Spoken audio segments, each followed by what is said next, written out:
تجھے بدنام کروں گی۔ اس نے کہا میں یہ نہیں کر سکتا، میں شریف ہوں، میں اس چیز کو پسند نہیں کرتا۔ تو اس نے کہا ایسا کر، چھری اٹھا اور پاس میں جو بچہ کھڑا ہے اس کو ذبح کر دے۔ اس نے کہا میں یہ بھی نہیں کر سکتا، یہ بھی نہیں کر سکتا، قتل کرنا بہت بڑا گناہ ہے، میں قتل نہیں کر سکتا۔ اللہ اکبر۔ اب اس نے کہا اگر یہ بھی نہیں کر سکتا تو لے شراب کی یہ بوتل بھری ہوئی ہے، شراب پی لے۔ اس نے کہا کوئی بات نہیں، زیادہ ضد کرتی ہے تو شراب پی لیتا ہوں۔ اس نے ایک گھونٹ بھر کر کے شراب کو پیا۔ جیسے پیا تو اس کی ہرس اور بڑھی، اس نے اور زیادہ شراب پیا۔ جیسے شراب میں وہ نشہ آور چیز کو پی کر کے مدہوش ہوا، کچھ پتہ نہیں چلا۔ اس نے تلوار کو اٹھایا، تلوار کو اٹھا کر کے بچے کو بھی قتل کر دیا اور ساتھ میں بدکاری بھی کر دیا۔ پہلے تو تینوں چیزوں کا منع کر رہا تھا، لیکن جیسے اس نے شراب کو پیا، شراب پینے کے بعد میں قاتل بھی بن گیا، زانی بھی بن گیا۔ پتا چلا شراب تمام گناہوں کا آغاز ہے۔ جب کوئی بندہ شراب پیتا ہے تو ایک گناہ نہیں بلکہ کئی گناہوں کے دروازے کھل جاتے ہیں۔ کیا وجہ ہے کہ آج ہمارے معاشرے میں دن بدن برائیاں بڑھتی جا رہی ہے؟ کہیں ایسا تو نہیں ہے کہ ہماری قوم کہیں نشے پتوں کی زد میں آ کر کے تباہی اور بربادی کا مرتکب ہوتی نظر آ رہی ہے؟ جس رسول نے، رسول کائنات نے، مفخر موجودات نے فرمایا کہ جس جانور پر سواری کرو اس جانور پر کبھی لعنت مت کرو، لعنت جانور پر کرنے سے منع فرمایا۔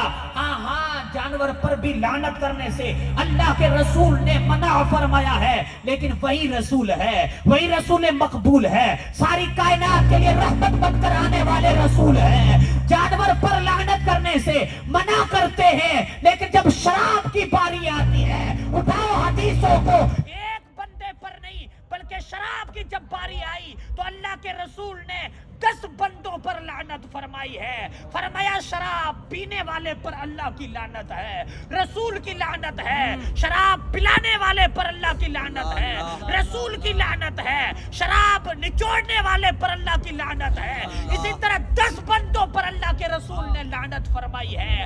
ہاں میں نے بارہا کہا تھا پیشاب بھی حرام ہے، شراب بھی حرام ہے، لیکن پیشاب کی حرمت سے بھی کئی گنا زیادہ شراب کی حرمت ہے، کیونکہ جب کوئی بندہ شراب پیتا ہے تو ایک دو نہیں بلکہ ہزاروں گناہوں کا مرتکب ہو جاتا ہے۔ اس لیے میری قوم کو بیدار ہونے کی ضرورت ہے، میری قوم کو ہوش سنبھالنے کی ضرورت ہے۔ اتنا بڑا پاپ، اتنا بڑا ظلم، اتنا بڑا گناہ، اور ہم نے ابھی تک اس پر اتنا کوئی غور و فکر نہیں کیا۔ جتنے بیٹھے ہیں میں سب سے مؤدبانہ گزارش کرتا ہوں، آج عہد کر کے اٹھنا ہے۔ اگر کوئی قوم پیشاب پینے لگے، ہمارا بیٹا پیشاب پیے، کیا ہم برداشت کریں گے؟ ہمارا بیٹا اگر کوئی غلاظت کھانے لگے، ہم برداشت کریں گے؟ آپ کہو گے ہرگز نہیں، ایسا نہیں ہو سکتا ہے کہ ہم پیشاب کو برداشت کر لیں۔ ہم اگر کوئی غلاظت کو برداشت کر لیں، جیسے بچہ کسی کا گوبر کھانے لگ جائے،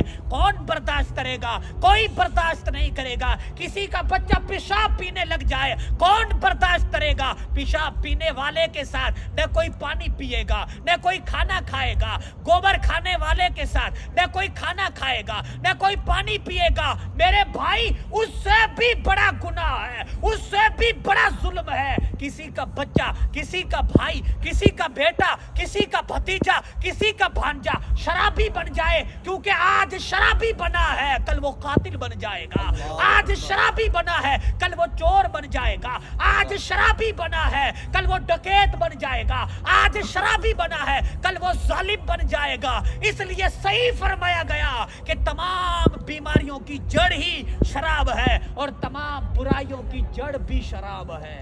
اس لیے آج ہم سب کو ایک عہد کر کے اٹھنا ہے کہ انشاءاللہ اس مہم کو کامیاب کریں گے، اس مہم کو کامیاب کریں گے۔ ہم بالکل گھبرانا مت کہ تعداد نہیں ہے، ہمیں تعداد سے کیا غرض ہے؟ جس مقصد کے لیے نکلے ہیں وہ مقصد ہے اللہ کی رضا، وہ مقصد ہے محلوں کے اندر صفائی کا پیدا کرنا، وہ مقصد ہے محلوں کے اندر بربادی کا خاتمہ کرنا۔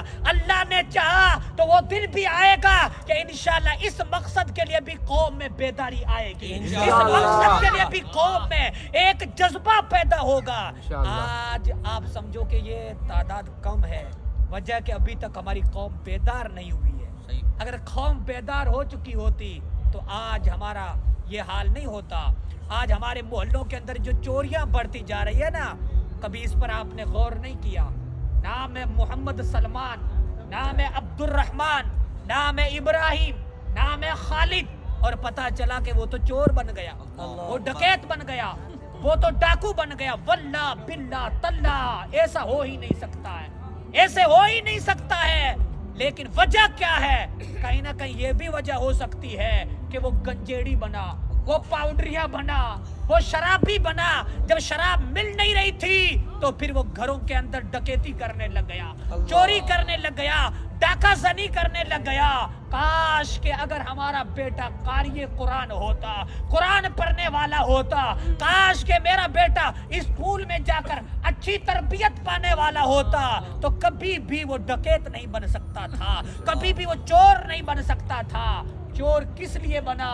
اس لیے کہ ہم نے اپنے بچوں کو آواروں کی طرح چھوڑ دیا، پیڑیوں پر بیٹھتے ہوئے رات کو 2:30-3 بجے تک وہ بچہ عیش عشرت آرام کے ساتھ زندگی گزارنے لگا، اپنی منمانی کی زندگی گزارنے لگا۔ اور جب منمانی کی زندگی گزارے گا تو چور ہی بنے گا، ڈاکو ہی بنے گا، ڈکیت ہی بنے گا، اور کیا بنے گا؟ اس لیے ہم کو چاہیے کہ انشاءاللہ مرتے دم تک جتنی بھی زندگی باقی ہے، معاشرے کے اندر ایک ایک برائی کا انشاءاللہ خاتمہ کر کے